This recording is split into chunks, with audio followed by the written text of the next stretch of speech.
Eh, Vamos a grabar porque hemos estado grabando nada más para nosotros, ¿eh? No, no se despreocúpense, no, no es una cuestión para reproducir. Va a apoyar la compañera que es psicóloga Hilda Pérez Vázquez. Ella es egresada de la UNAM, es equidad sexual, equidad de género y derechos humanos. Directora de la Asociación Civil Senderos para el Desarrollo Comunitario, actualmente consultora en fortalecimiento de la sociedad civil y temas de evaluación en la Organización de Investigación en Salud y Demografía. Y me sospecho que es el currículum acotado. Te agradezco mucho que nos brindes tu apoyo en la comprensión de este panorama. Adelante, Ita. Gracias, pues gracias Araí por la invitación y la confianza. Yo, pues la verdad es que le decía a Saraí, bueno, acepté este reto porque, bueno, sí tengo la formación como psicóloga. Cuando fui estudiante, sí, el psicoanálisis fue como una de mis pasiones estudiantiles y por un momento pensé que iba a tomar ese camino, ¿no? Pero pues bueno, no fue así y en realidad más allá de las prácticas escolares, nunca me dediqué a la clínica. Mi camino se fue más por este lado de las organizaciones de la sociedad civil y el cambio social y como más por ahí, ¿no? Entonces, pues yo decía, bueno, pues lo hago con mucho gusto y un poquito de nervios, como parte del grupo y de lo que estamos construyendo y compartiendo, pero pues sí, no es desde el lugar de especialista que voy a hablar porque pues sí, ya, pues ahora sí que ya pasaron muchos años de la formación y en realidad les digo, nunca me he dedicado a la clínica, aunque sí, pues sí fue de lo que más me apasionó como estudiante y también antes de la pandemia, pues yo misma estaba en mi proceso de análisis, yo como paciente de una terapia o de un espacio de modalidad psicoanalítica. Entonces, pues bueno, yo espero que lo que voy a compartir con ustedes pues resulte enriquecedor y que sigamos como saboreando, reflexionando y viendo todas las implicaciones de esta obra de Sófocles, ¿no? Entonces, pues bueno, Saraí me pidió hablar del complejo de Edipo en Freud, aunque yo voy a retomar también a Lacan porque pues es el que más además siento que es una lectura como mucho más completa y más moderna, ¿no? Como incluir a Lacan en el complejo de Edipo. Entonces, bueno, primero, dando como un poquito de contexto histórico, pues bueno, Freud nació en 1856 y murió en 1939. Él nació en la República Checa y él era estudiante él estudió medicina más bien, ¿no? Y cuando era estudiante, pues el área de la medicina que más le llamó la atención fue la neurología. Y es a partir de la neurología como va derivando al ámbito de la psicología. ¿Sí? Entonces, cuando él egresa de la carrera de medicina, pues eso, lo que más le interesaba era la neurología. Y en ese tiempo, los neurólogos tenían mucho interés en la histeria, que era algo que tenía que llamaba mucho la atención y había muchos estudios sobre la histeria utilizando sobre todo la hipnosis, ¿no? Para tratar los síntomas histéricos que pues tienen que ver mucho con síntomas que son somáticos, o sea, que no son de origen biológico, sino que suceden cosas como parálisis, hay un caso muy famoso que es el caso fundante del psicoanálisis, que es el caso de Ana O, que es una chava que tenía histeria, ¿no? Entonces tenía parálisis en los brazos y en las piernas. Ella, su lengua materna era el alemán, pero con la histeria no podía hablar alemán y entonces se comunicaba en inglés, o sea, perdió su lengua materna por la histeria. Y pues así como síntomas muy somáticos, ¿no? Entonces, a través de ese caso de Ana O, es como surge el psicoanálisis. De hecho, ella es la que dice que que ese tratamiento en el que estaba con un socio que no era directamente Freud, era un socio, el doctor Breuer, ella lo bautizó como cura del habla porque notaba que cuando hablaba de lo que le pasaba, sentía alivio en sus síntomas, ¿no? Entonces, ahí es donde surge el método catártico y Freud además elabora toda esa experiencia, incluyendo el método de asociación libre, que es hablar lo que se te ocurra, que es como algo que se usa hasta hoy en día en el psicoanálisis. Es así, cuando llegas al análisis, no te dicen cómo te sientes, qué te pasa, sino te dicen, le escucho, o diga lo que se le ocurra, o diga lo que piense, ¿no? Y entonces en ese hablar es donde se va encontrando, pues, qué es lo que traes, ¿no? Eso y la interpretación de los sueños, ¿no? Entonces, a partir de ese caso surge, pues, toda la teoría psicoanalítica, que el psicoanálisis que se entiende como una teoría y a la vez como como una técnica terapéutica que se puede resumir en hacer consciente lo inconsciente, ¿no? Antes de entrar propiamente al Edipo, quisiera como recalcar algunos de los conceptos clave del psicoanálisis. Uno de los primeros es la diferencia entre instinto y pulsión. Para Freud, nosotros no nos diferenciamos del instinto, que es más propio de los animales, porque el instinto es como un esquema de comportamientos que se transmite hereditariamente, que no es muy flexible, ¿no? O sea, como el instinto es así, digamos, y no varía mucho entre un individuo y otro. En cambio, la pulsión es un concepto límite entre lo mental y lo biológico, y lo ve como una representación psíquica de los estímulos que ocurren en nuestro cuerpo.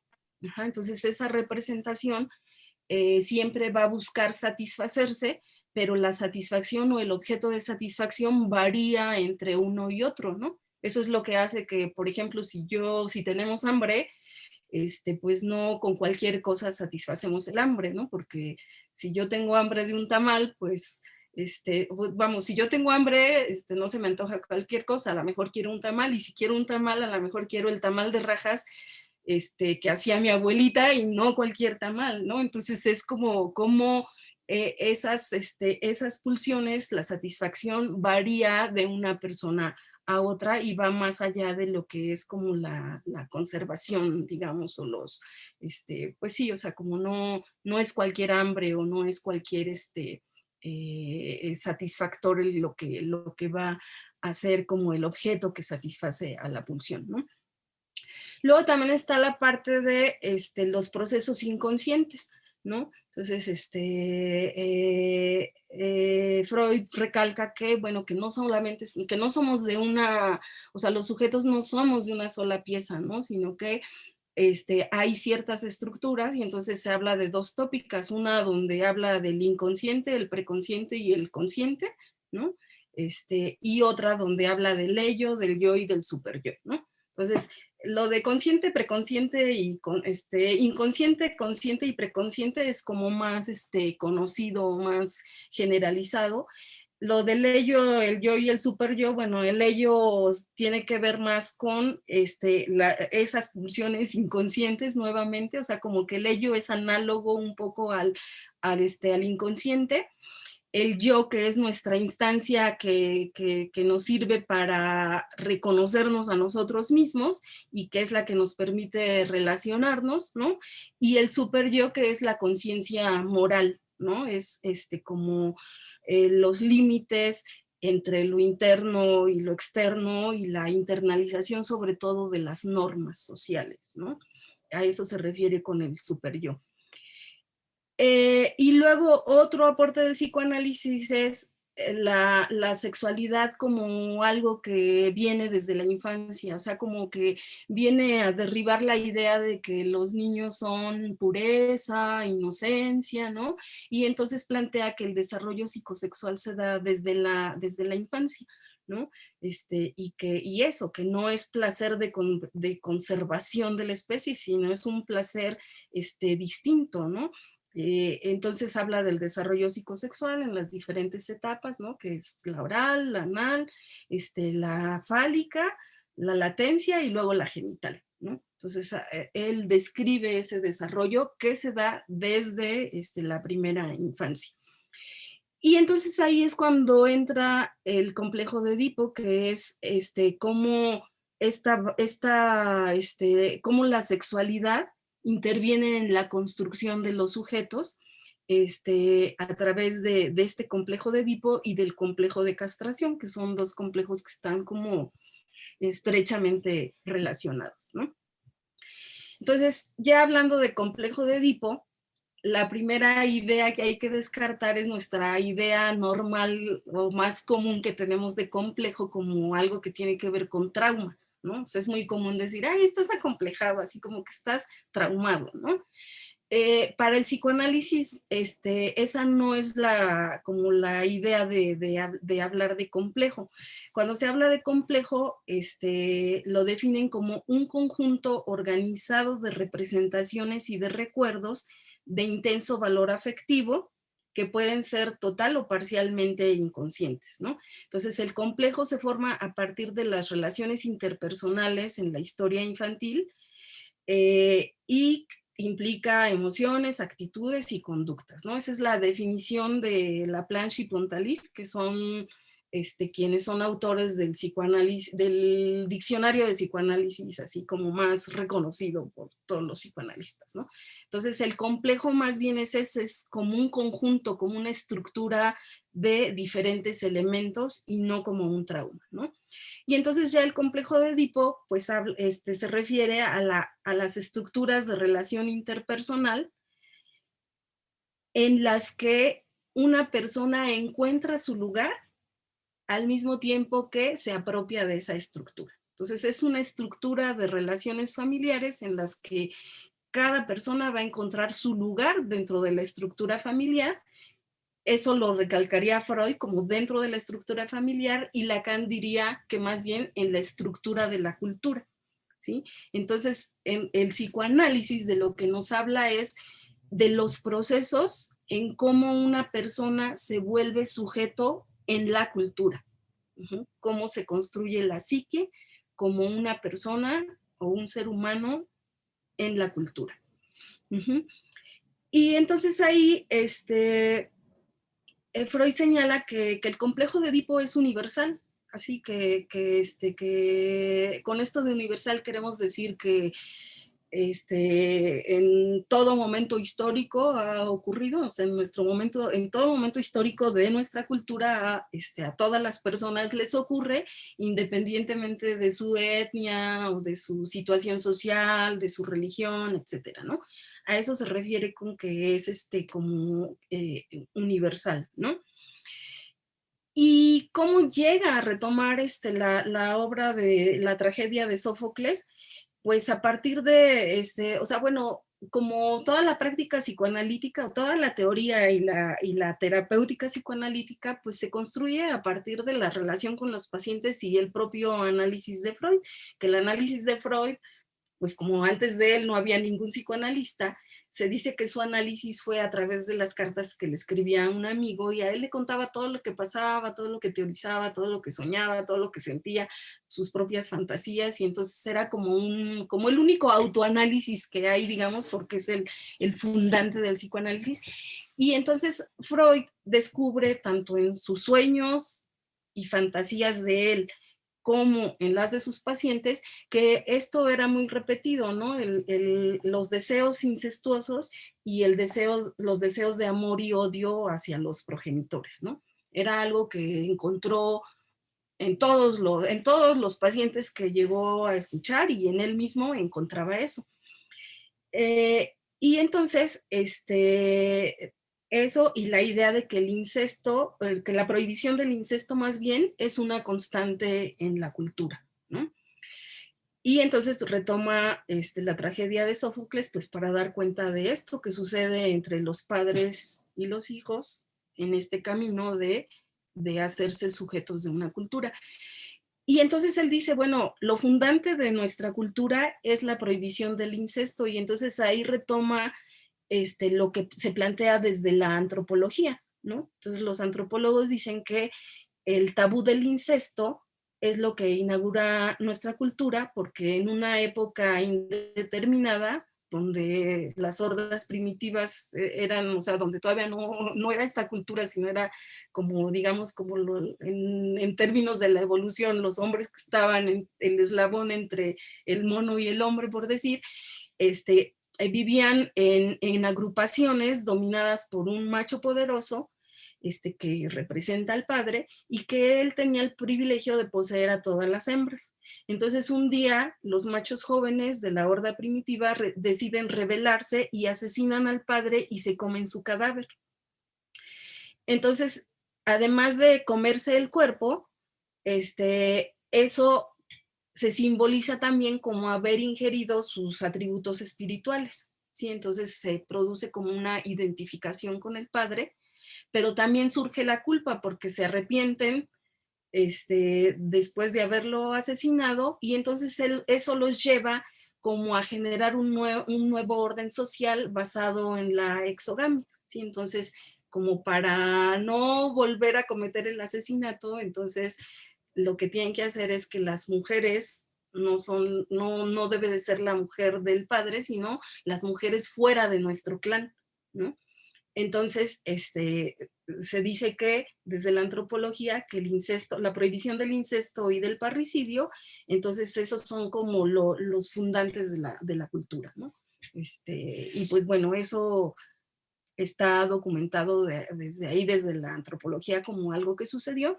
Y entonces estas dos prohibiciones son lo que es central en el complejo de Edipo. Ay, ya llevamos media hora, me voy a apurar. Bueno, entonces,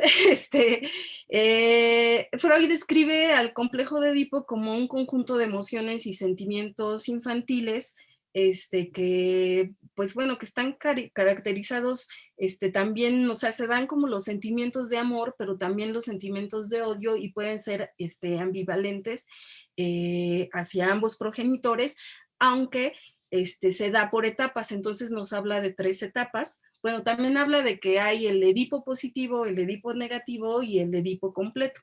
Entonces, en el positivo, la vinculación afectiva es con el padre del sexo opuesto, es con el que te vinculas afectivamente, y se tiene rivalidad con el padre del mismo sexo. O sea, el del sexo opuesto es con el que terminas teniendo como los sentimientos amorosos, y hay una rivalidad con el padre del mismo sexo. En el Edipo negativo pasaría diferente, ¿no? El amor sería con el del mismo sexo, y la rivalidad con el del sexo opuesto.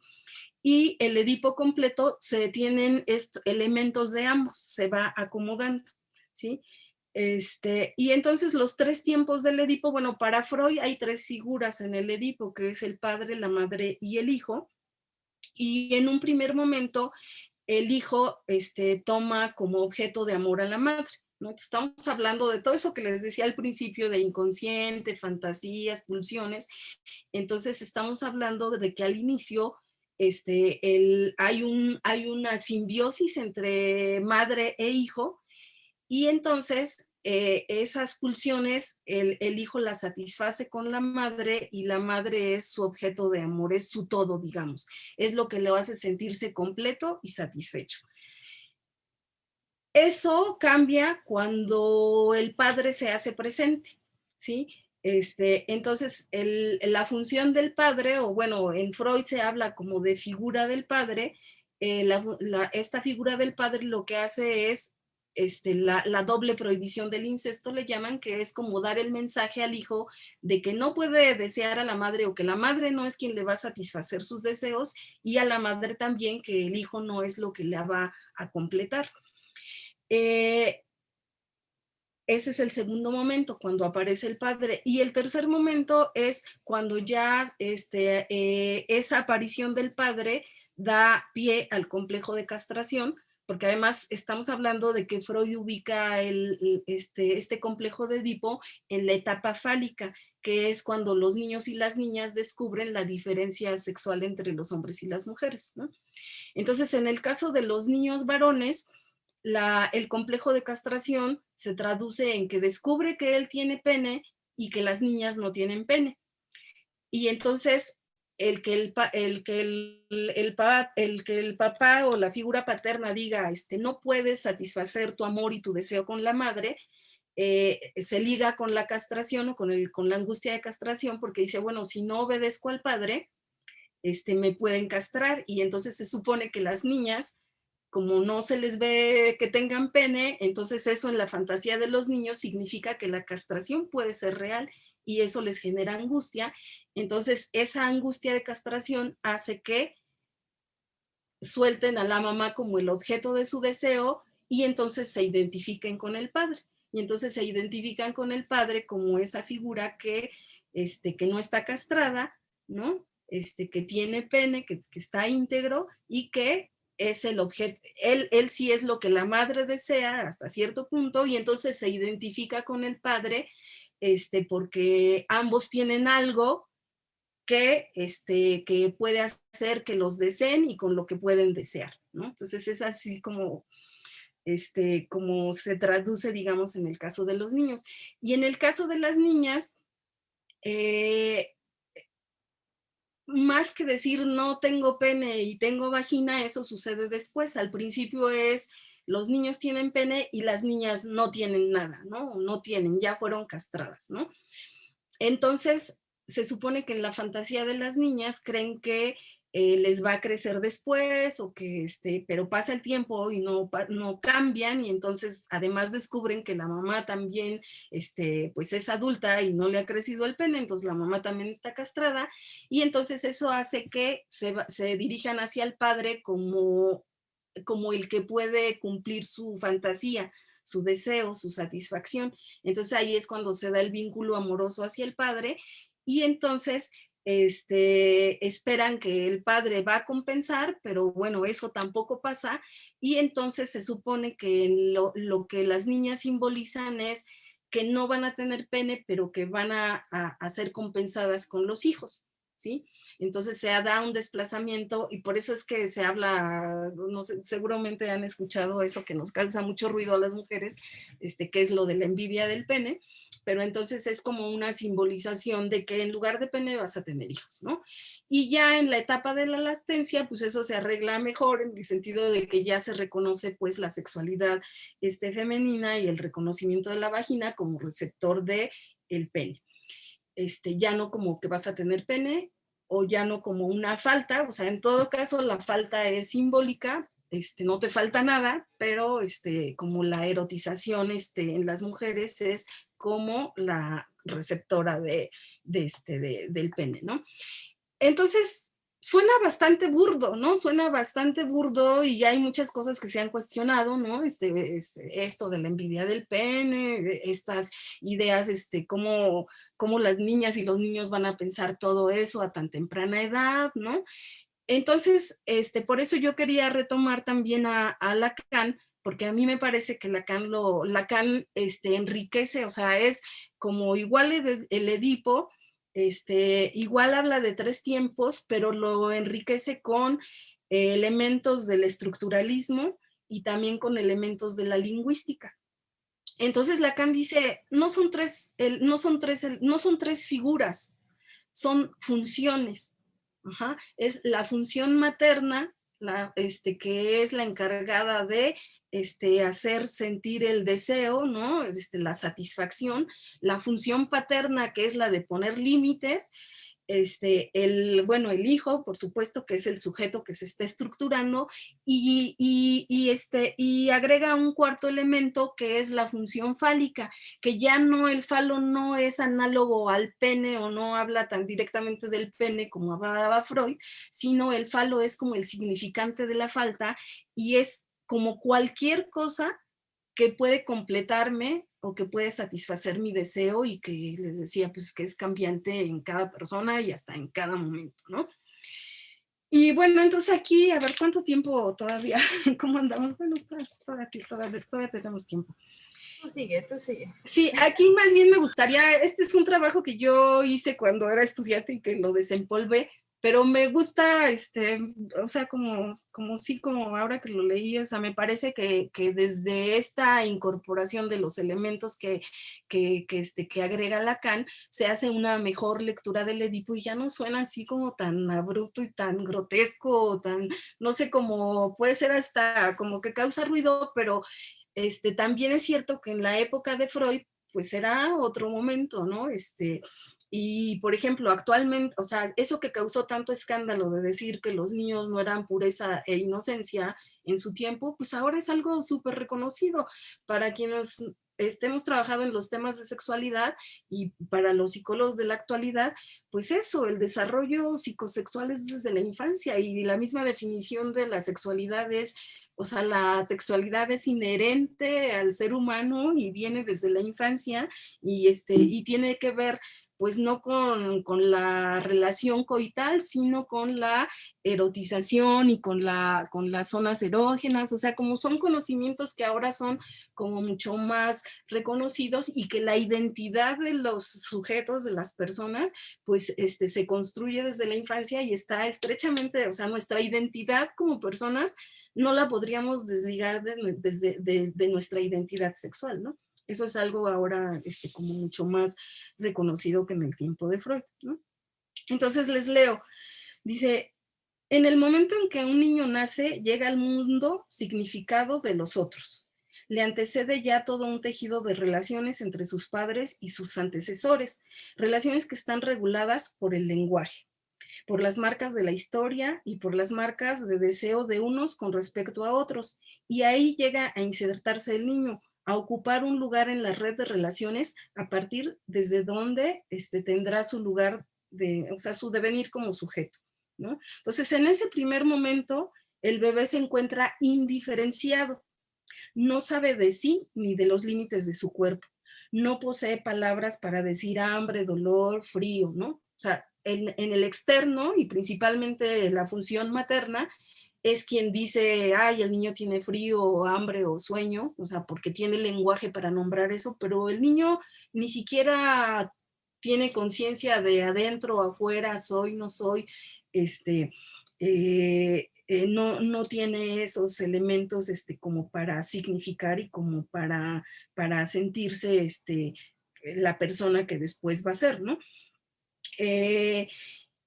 Entonces, Lacan subraya mucho esto de las funciones, porque además las funciones no se limitan a quien las ejerce, las funciones son como bastante simbólicas, ¿no? Entonces, la función del padre puede ser el padre biológico, o puede ser cualquiera, puede ser la ley del padre, la puede decir el padre, o es hasta la misma cotidianidad, ¿no? Por ejemplo, ¿quién pone límites en la relación simbiótica madre-hijo? O sea, por ejemplo, las madres que tienen la oportunidad de cuidar a sus hijos mucho los primeros 3 meses, por ejemplo, en algún momento tienen que regresar a trabajar y ese orden social que hace que la madre tenga que regresar a trabajar y ya no cuide al hijo todo el tiempo y no esté ahí al pendiente, pues esa es la ley, ¿no? Esa es la estructura social que pone límites, ¿no?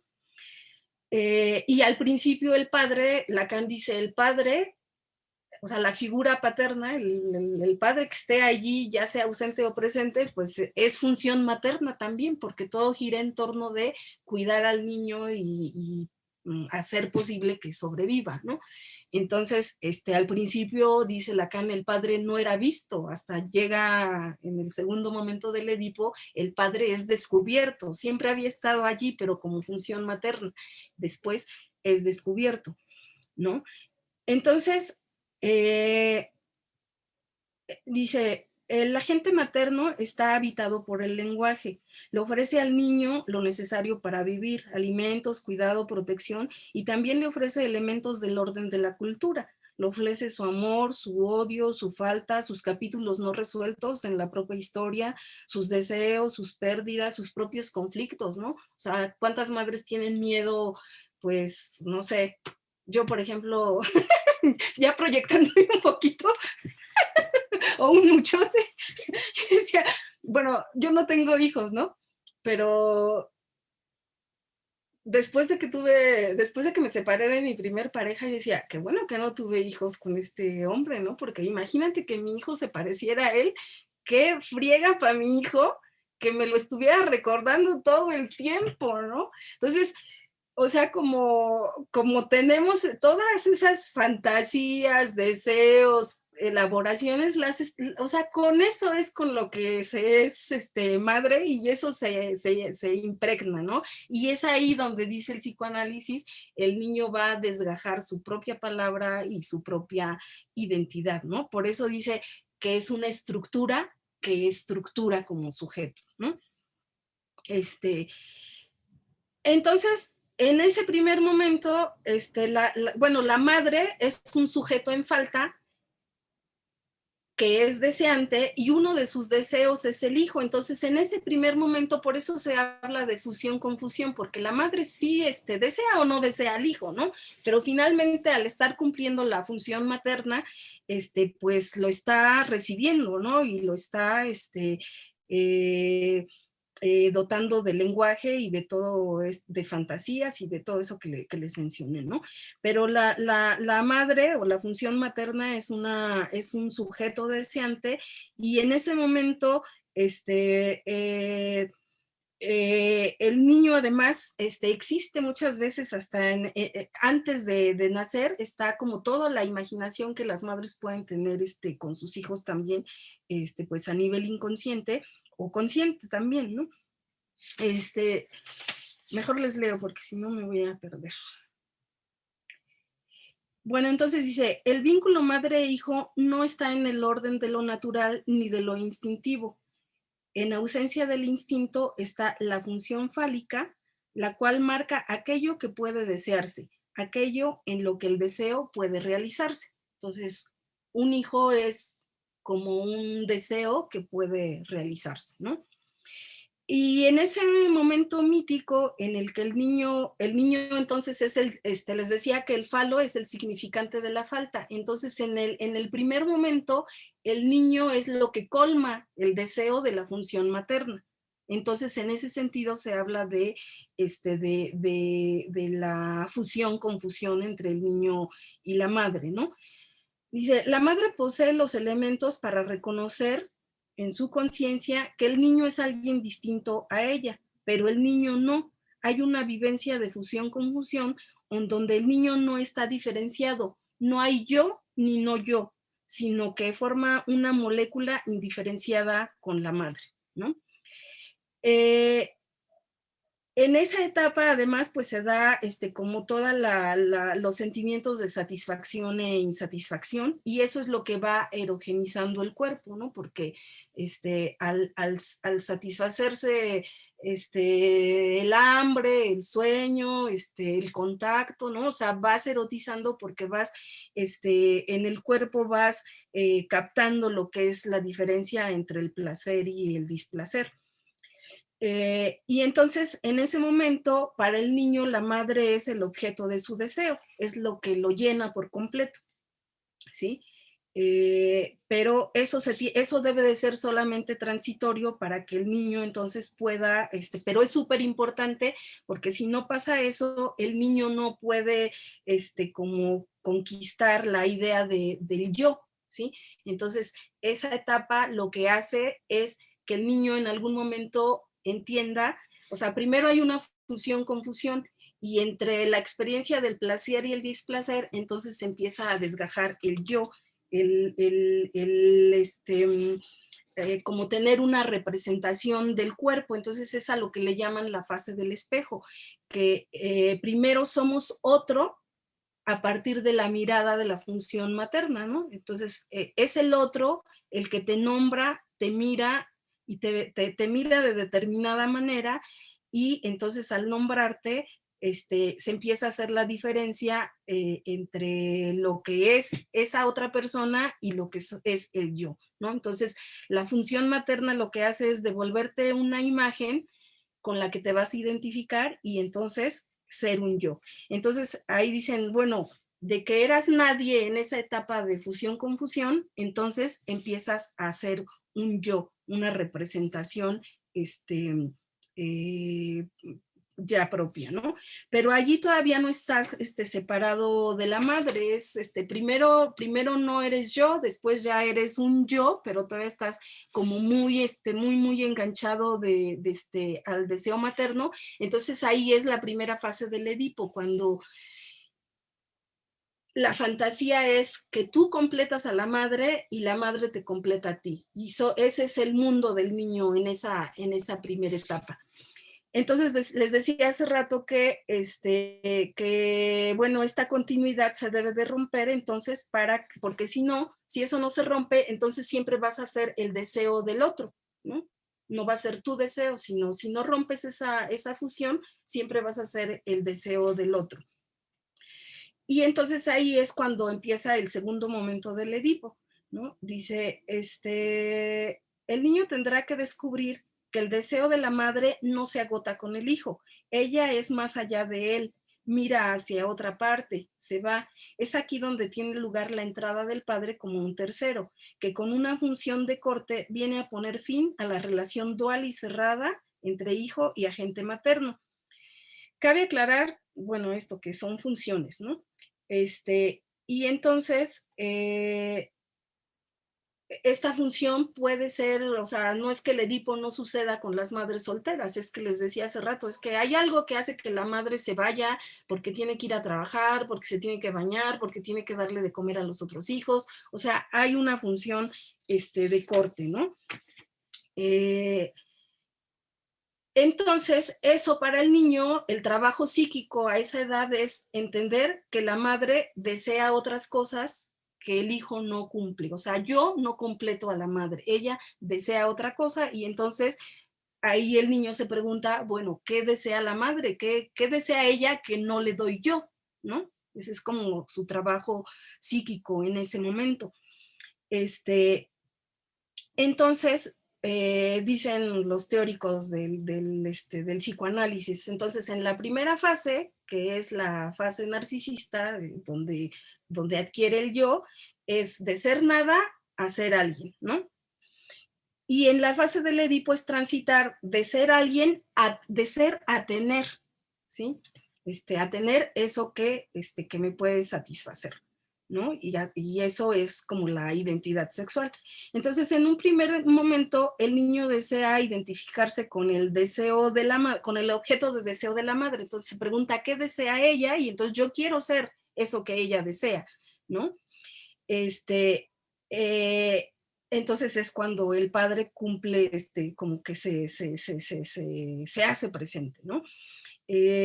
Y entonces, dice aquí, esta remisión al otro tiene como efecto la ruptura de la representación continua, la fractura de la célula narcisista que lo separa, produciéndose un agujero, ¿no? Entonces, eso es lo que en el psicoanálisis se llama la falta original, ¿sí? Que no eres tú lo que completa a la madre y la madre tampoco es completa, ¿no? Entonces, ella busca otra cosa y tú entiendes que no eres lo que lo completa, ¿no? Y entonces se da lo que se llama la falta, ¿no? Que en psicoanálisis se le llama el objeto perdido, que es muy importante porque es como una huella, porque en el inicio era una ilusión de completud que en realidad nunca existió, pero que en el imaginario existió. Entonces, eso hace que seamos sujetos deseantes y que sí, que si hoy deseo un carro, pero ya lo tengo, entonces pues ahora quiero una casa, o si ya me compré un vestido. Entonces el deseo es inacabable y es lo que mueve la cultura, ¿no? Porque eso es lo que nos hace crear, lo que nos hace escribir, lo que nos hace trabajar, o sea, lo que nos hace como ir completando, ir deseando, ¿no? O sea, que el día que el deseo se colme, ya no buscamos nada y entonces pues es como un poco una muerte simbólica también, ¿no? Bueno, entonces, ¿qué más dice por acá? Uh -huh. Bueno, eso es lo que nos permite el intercambio con los otros. Es un espacio abierto en donde podemos en juego la ilusión de encontrar o crear aquello que satisfaga el deseo, pero la satisfacción, bueno, eso ya se los dije, la satisfacción absoluta de esto es imposible, ¿no? Entonces, bueno, finalmente es así como se retoma el Edipo, la tragedia de Sófocles en el psicoanálisis, y em, se han encontrado como varias analogías, ¿no? Por ejemplo, hay una historia parental que precede, ¿no? Entonces, cuando un niño nace para el psicoanálisis, toda la historia de los padres, si se llevaban bien, si estaban pobres y qué fantasía tenían, todo eso marca tu historia. En el caso de Edipo, la historia parental lo precede también, ¿no? Entonces, no sé si se ha mencionado, bueno, la sesión pasada yo llegué muy tarde, pero algo de lo que yo no he escuchado que hablemos aquí es que en la historia de Edipo se supone que Layo, cuando era joven, su papá perdió el reino, no me acuerdo por qué situación, y entonces Layo fue acogido en la corte de Pélope. Ahí vivió por varios años, pero Layo se enamora del hijo de Pélope, ¿sí? Del hijo del rey Pélope. Y entonces este muchacho se supone que era de una belleza deslumbrante, pero no le hacía caso a Layo. Y entonces Layo acabó violándolo y ese príncipe, el hijo del rey Pélope, se suicidó. Entonces Pélope expulsó a Layo de su reino y lo maldijo. Y de ahí es donde viene la maldición después, o sea, el castigo que le dan los dioses a Layo de que su hijo lo va a asesinar y de que su hijo va a yacer, va a quedarse con su esposa. Ese es el origen, en términos de la historia que precede, digamos, ¿no? Eso en la mitología, y en la analogía con el psicoanálisis, pues es la historia de nuestros padres nos precede y a partir de la historia de ellos nos desgajamos como sujetos y hacemos nuestra propia historia. Entonces, dice, Edipo antes de nacer está condicionado, como nosotros antes de nacer estamos condicionados. Luego, otra analogía es el oráculo y la fatalidad son como materializaciones o representaciones de la pulsión, ¿sí? O sea, como les decía al principio, la pulsión es lo que se diferencia del instinto, pero que está allí, ¿no? Y que es inevitable. ¿De dónde viene? ¿Quién sabe? ¿Cuáles son sus leyes? O sea, ahí está y es así, ¿no? Y es como el límite entre, o sea, es ese debate entre lo natural y lo cultural, o sea, es así como el borde de, ¿no? Luego, pecar sin saber y en contra, pecar sin saberlo y sin intención, que es lo que le sucede a Edipo, ¿no? O sea, él no sabía, no tenía la intención, de hecho trató de evitarlo, eso lo equiparan con la naturaleza del inconsciente, ¿sí? En el inconsciente están las pulsiones, los deseos, las fantasías, que no sabemos, pero que nos determinan, ¿no? Que nos mueven, que se nos hace inexplicable, o sea, las cosas que a veces se nos hacen inexplicables de nosotros mismos, como repetí, ¿cómo dice la canción? Tropecé de nuevo con la misma piedra, pues es que viene muchas veces del inconsciente que ahí está y no lo sabemos, pero nos determina, ¿no? Edipo mata al padre y se coloca en su lugar, pues es esta historia, ¿no? Transitoria también, que en algún momento de nuestra constitución como sujetos, pues queremos matar al padre porque no nos deja como estar en ese, queremos eliminar esa función paterna más bien que nos quita de nuestro estado de completud y queremos matarlo, pero terminamos eso colocándonos simbólicamente en su lugar, o sea, en la cultura es simbólicamente porque es una identificación, no es que realmente sustituimos al padre, ¿no? Eso en la cultura. Y luego lo de la castración lo relacionan mucho con el hecho de que Edipo se saca los ojos, esa es como una castración real, ¿no? Y luego toda la parte de la fuerza dramática de la tragedia, pues bueno, para quienes hemos estado en análisis podemos entenderlo más. O sea, esa es como la práctica clínica, así cuando vas y allí sacas tus deseos más oscuros, tus heridas más profundas, tus cosas más incomprensibles, o sea, sí es un drama, ¿no? Es así, que puede ser así tan fuerte como la tragedia, se ve reflejado en el dispositivo psicoanalítico. Y bueno, esto que es una estructura, pues en el psicoanálisis se teoriza así, que es una oportunidad de reestructuración, donde todas esas significaciones se pueden mover, se pueden reelaborar, llevan a un conocimiento de sí mismo, que también es lo que Edipo quería, o sea, Edipo estaba impulsado a saber, ¿no? A saber, o sea, va al oráculo y quiere saber, ¿no? Y eso te reposiciona. El psicoanálisis no te vende, a diferencia de otras teorías psicológicas, el psicoanálisis es un riesgo. Como puede ser para mejor, puede ser para peor. Y sí hay gente que enloquece, hay psicoanalistas que enloquecen también, ¿no? Porque es meterte con la estructura más arcaica que te fundamenta, ¿no? Entonces, pues no necesariamente, o sea, no necesariamente es para que tengas más placer o estés más feliz en el concepto de felicidad que solemos tener, ¿no? Y ya me acabé el tiempo. No sé si gusten hacer alguna pregunta. No te has acabado nuestro tiempo, tienes toda nuestra atención. Además, yo no sé si ustedes tuvieron la oportunidad de ver el fin de semana la película que proyectamos. Yo ahorita, conforme nos ibas explicando todos los aspectos, efectivamente fui conectando, porque además de la lectura, la película permite ver de una forma como que más cercana esas voliciones, ¿no? Que aparecen. Incluso yo me atrevo a pensar que está pensada desde la estructura del psicoanálisis, porque sí está presente incluso otros aspectos, ¿no? No sé qué opinan los compañeros, no sé si gustan hacer alguna pregunta o simplemente continúa, porque yo personalmente estoy aprendiendo mucho. Pues yo sí.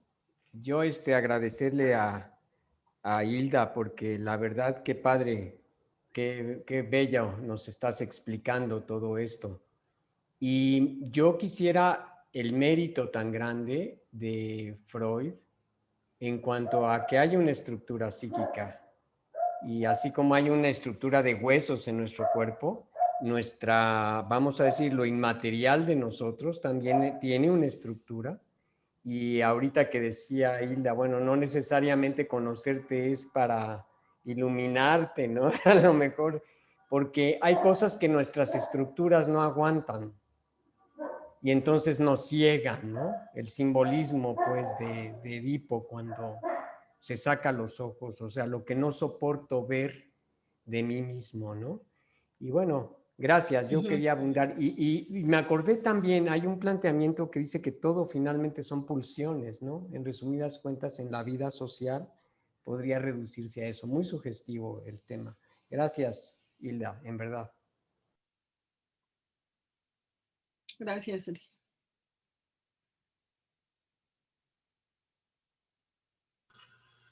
Dice, es que en el chat pusieron, dice, yo había leído con algunas feministas psicoanalistas que la idea de la envidia del pene era la envidia de los privilegios del hombre. Pues es que sí es un tema que a mí me gustaría trabajar más, de la envidia del pene, pero yo también entiendo la envidia del pene como en el momento, como un momento transitorio, ¿no? O sea, porque ciertamente... o sea, yo, por ejemplo, ahora como mujer adulta, no, pues no, o sea, como que no, así como que envidia del pene, o sea, dices, pues sí está re feo además. O sea, como, como no, pero si lo trasladas a la etapa infantil, o sea, cuando eres niña no te dicen hay pene y hay vagina, ciertamente el mensaje sí es tiene, no tiene, ¿no? O sea, como el nombramiento de los genitales femeninos es como después. O sea, eso a mí sí me llama la atención, pues, eso en la cultura, ¿no? Y entonces, si tomamos solo a Freud, pues sí les decía, como es muy ligado a figuras y a lo inmediato, ¿no? Pero si tomamos a Lacan, es mucho más simbólico, ¿no? Entonces, como la envidia del pene, pues eso, si ya lo tomamos eso como el falo o lo que nos puede satisfacer, pues sí se me hace más lógico lo que dice la compañera, ¿no? O sea, como los privilegios, tal vez masculinos, ¿no? Que pudiera ser, ¿no? Pero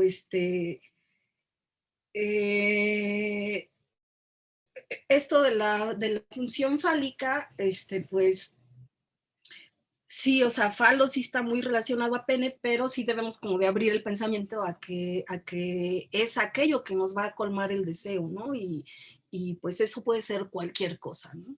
Cualquier cosa. Por eso es que también pensar las cosas desde Lacan nos permite también como una lectura menos prejuiciada, porque hay que comprender que Freud tuvo otro tiempo y sí, como muchas de sus lecturas ya después las críticas son eso, o sea, como ver como la homosexualidad, como una patología, como una perversión, ¿no? O sea, como ese tipo de cosas que ahora ya no son vistas así, ¿no? ¿Por qué? Porque estaba limitado a los conocimientos de su tiempo también, ¿no? ¿Había una mano, Sergio? Yo de nuevo, es que mira, me dejaste pensando ahorita, porque el papel de Yocasta, ¿hay algún tipo de perfil psicológico? Porque también ella entra en una crisis tremenda y se acaba matando, ¿no? Entonces, no sé qué removía en ella desde que le decía, no explores más, porque ella ya sabía, ¿no? Ya preveía, pero se quita la vida hasta que el otro se entera. ¿Sabes? O sea, ella no se priva de la vida cuando ella se da cuenta, sino después. Pero vamos, ¿hay algún perfil psicológico para describir así como un complejo yocasta, algo así? Como un complejo de culpa, no sé a qué atribuirlo. Pues más bien, o sea, por ejemplo, la culpa, la represión, son como mecanismos de defensa más bien para el psicoanálisis, ¿no? Y también ahorita tu pregunta me lleva a lo que también popularmente se habla del complejo de Electra y como para referir a el complejo de Edipo en las mujeres, ¿no? Y para el psicoanálisis, bueno, ese es como solo una escuela que me parece que es de Jung, quien habla del complejo de Electra, si no me equivoco, pero Freud nunca reconoció el complejo de Electra como parte de la teoría psicoanalítica. Lo que sí, y eso no lo mencioné, en el complejo de Edipo se da como esta estructuración como sujeto deseante, pero también fundamenta tu estructura psíquica. Entonces el psicoanálisis reconoce 3 estructuras psíquicas básicas que se forman en relación a cómo resuelves el Edipo. Entonces estas 3 estructuras psíquicas son la psicosis, la neurosis y la perversión. Entonces, la neurosis, espero que todos seamos neuróticos, ¿no? Porque la neurosis es, pues eso, las personas que aceptan que la madre no colma el deseo, que tú no eres el falo, que no estás completo, ¿no? Que aceptas la falta, que aceptas que eres un sujeto incompleto y entonces eres deseante y entonces eres una persona neurótica que va a ir por la vida lidiando con la frustración y con la satisfacción, ¿no? Esa es el neurótico. Luego la estructura psíquica del psicótico es el que no reconoce la ley, ¿sí? O sea, como no se da esta presencia de la función paterna de corte, y entonces en los psicóticos tenemos la esquizofrenia, la paranoia. Entonces al no haber esta diferenciación entre lo que soy yo y lo que es el otro, y no haber esta delimitación, entonces se dan esas estructuras psíquicas, ¿no? Por eso los paranoicos, o sea, cuando piensan, sienten que son voces externas que les están hablando, ¿no? Como tu voz interna, o sea, no tienen conciencia de voz interna, no pueden reflexionar como nosotros, no creen que es una voz externa, ¿no?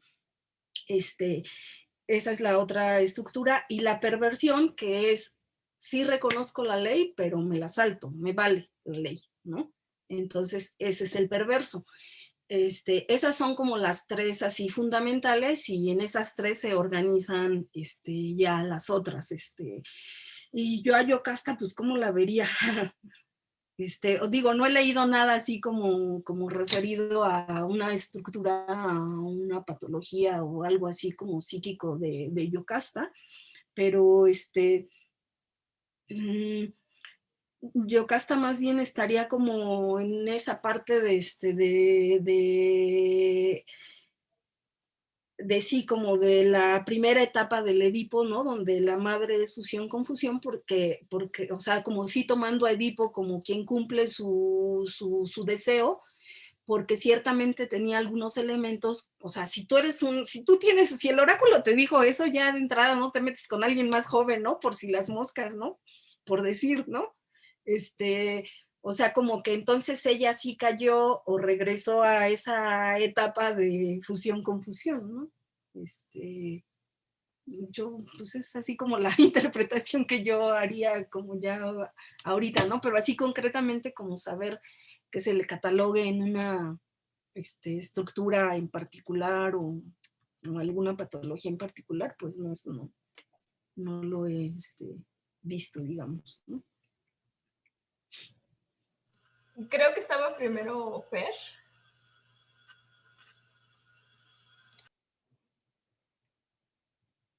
Vas a ahí. Es que Bueno, tenía que ver con lo de Yocasta, pero ya ahorita me aclaró. bueno, mi comentario es un poco en paréntesis porque yo lo que quiero es, pues, que veamos el hecho, ¿cómo se puede decir? Pues increíble, era algo que platicaba yo con Hilda, de cómo una obra le puede dar a una persona que está buscando la forma de estructurar una teoría y de responder, porque el estructurar una teoría es la necesidad del ser humano de responder a una problemática real, ¿no?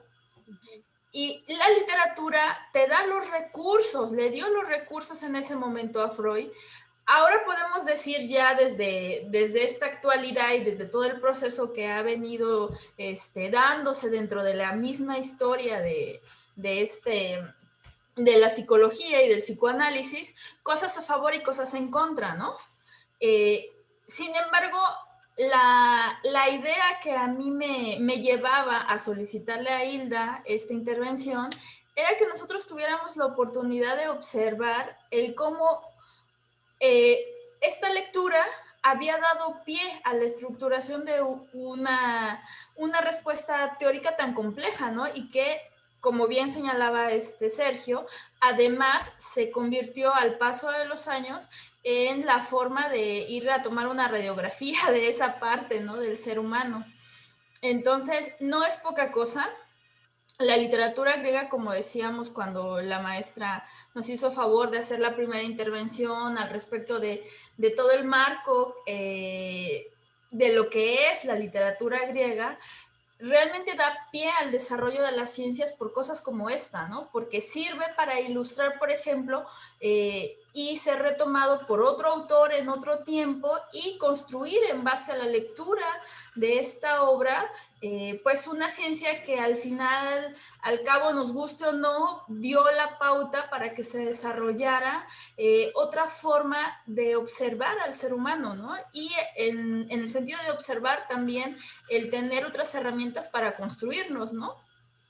Entonces, no es poca cosa el ir a los orígenes y darse la oportunidad de leer una obra como esta, ¿no?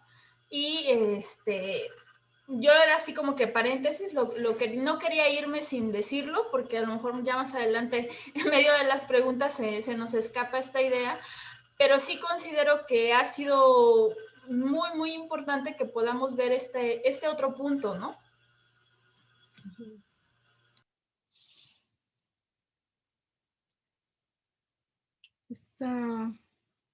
Eda dice, entonces el oráculo predijo la historia de Edipo, de acuerdo a lo realizado por su padre Layo. Pues más bien como regresando a la mitología griega, pues ya veíamos, ¿no? En las otras clases cómo esta interacción entre los humanos y los dioses, ¿no? Entonces los dioses estaban ahí siempre presentes y lanzaban sus castigos y sus pasiones, ¿no? Entonces se supone que así pasó, ¿no? Que Layo comete una falta o una ingratitud contra la persona que lo apoyó, ¿no?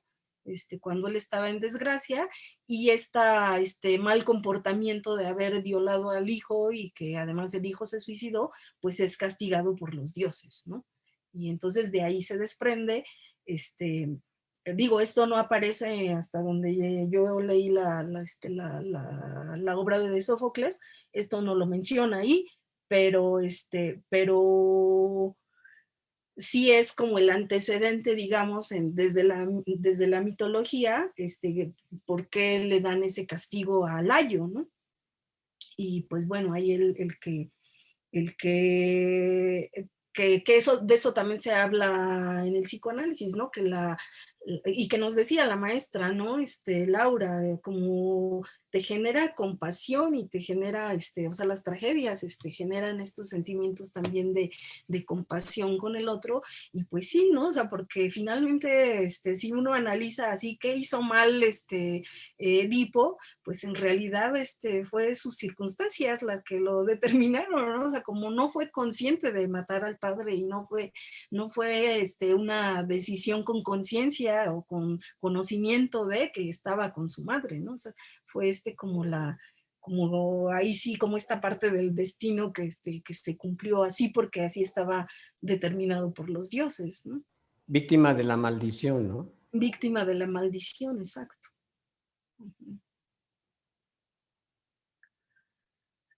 Y esto se liga también muchas veces desde el psicoanálisis, o sobre todo muy al principio se pensaba que, de hecho hay artículos y libros que refieren a eso, ¿no? Si infancia es destino, porque en este sentido, ¿no? Si es tan determinante en nuestra vida, ¿no?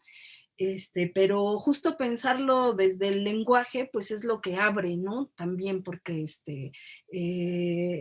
si bien sí es en esa estructura de relaciones que es inevitable que nos marcan, pues, pero el psicoanálisis dice, bueno, es que somos lo que hacemos con lo que hicieron de nosotros. O sea, no nos quedamos en ser lo que hacen de nosotros, sino, pues sí hay un momento en el que tú le das el giro a la historia y ya es tu historia, ¿no? Y eso mismo propone la terapia psicoanalística, ¿no? Cuando tú no estás contento con lo que eres, pues lo que te puede hacer como reconfigurar todos esos significantes es el análisis, ¿no? Hacer otra cosa. Y la literatura, ¿no? Claro. Digo, son dispositivos diferentes, ¿no? Pero digamos que no estoy tan segura, les digo, yo no soy clínica, yo creo que un psicoanalista diría que la literatura está como en esta parte del significante de la falta, ¿no? Donde la literatura te alimenta los deseos, la fantasía te lleva a otras partes, ¿no? Pero la reconfiguración de tu estructura psíquica, o sea, que lo que significaban tus padres o las marcas que te constituyeron se cambien, pues eso dirían que es en el dispositivo psicoanalítico. Eso diría un psicoanalista, pues, ¿no? O sea, que la literatura no te cambiaría la estructura psíquica. Dentro de tu estructura psíquica, bueno, tampoco el psicoanálisis, en realidad, es que es complejo porque o sea, más que cambiar la estructura psíquica, lo que cambia son los significados, ¿no? Y pues sí, como que ahí va, ahí va. No estoy tan segura de mi respuesta que te estoy dando, pero sin duda que sí, sin duda que la literatura sí, sí es parte de lo que te humaniza y te sigue construyendo, ¿no? Como parte de la cultura y sí modifica puntos de vista y experiencias y todo, ¿no? Sí. O sea, es que entraríamos también a una función del arte, que también puede tener un principio terapéutico. Uh-huh, uh-huh. Pero Sí, bueno, el ya es otro. psicoanálisis habla de la sublimación, ¿no? O sea,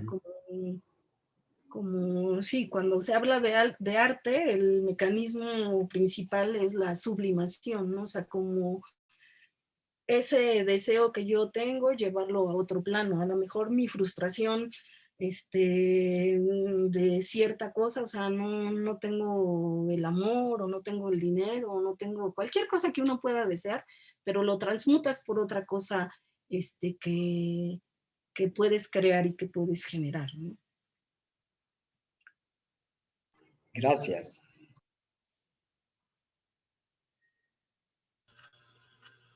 No sé si los compañeros que no han comentado gustan comentar algo, por favor, ya para que vayamos acercándonos al cierre por la hora.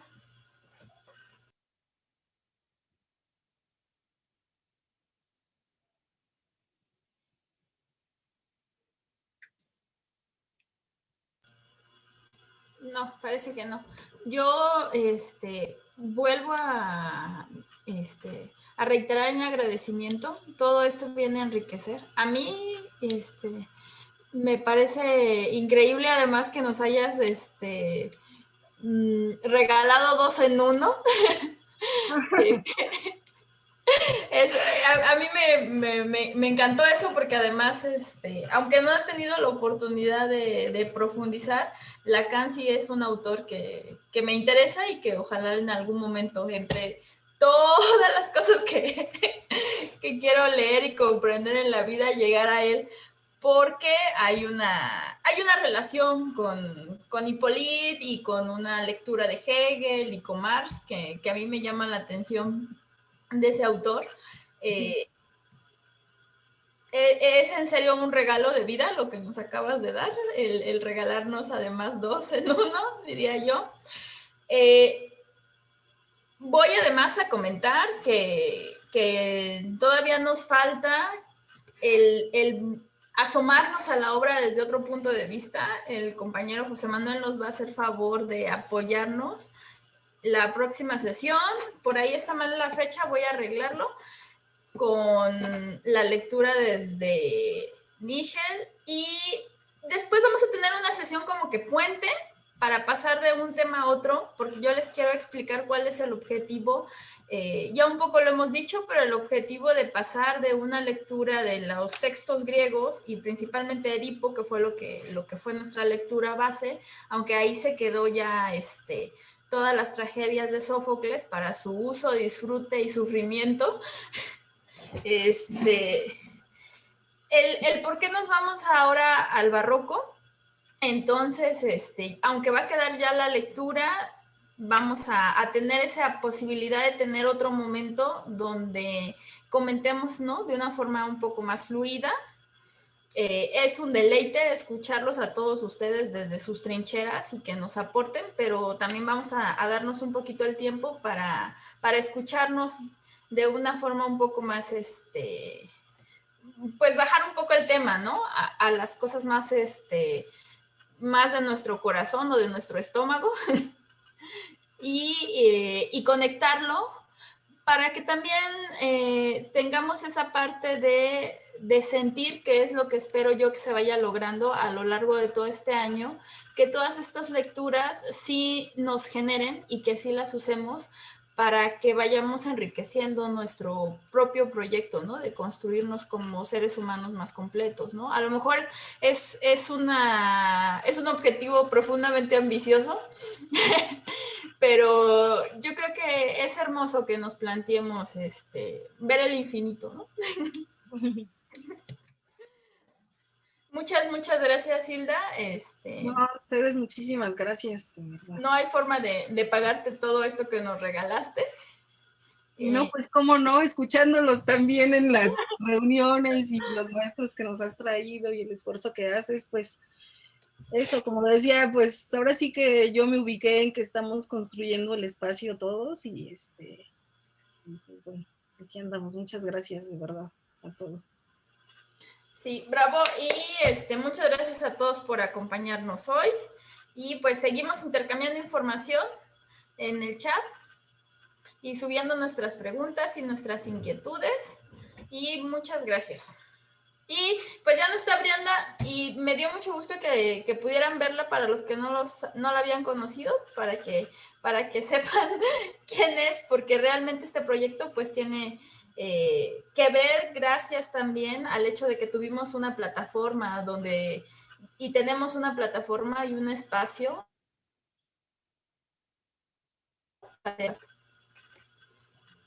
Y pues buenas noches y muchas gracias a todos, y de nuevo gracias, Hilda.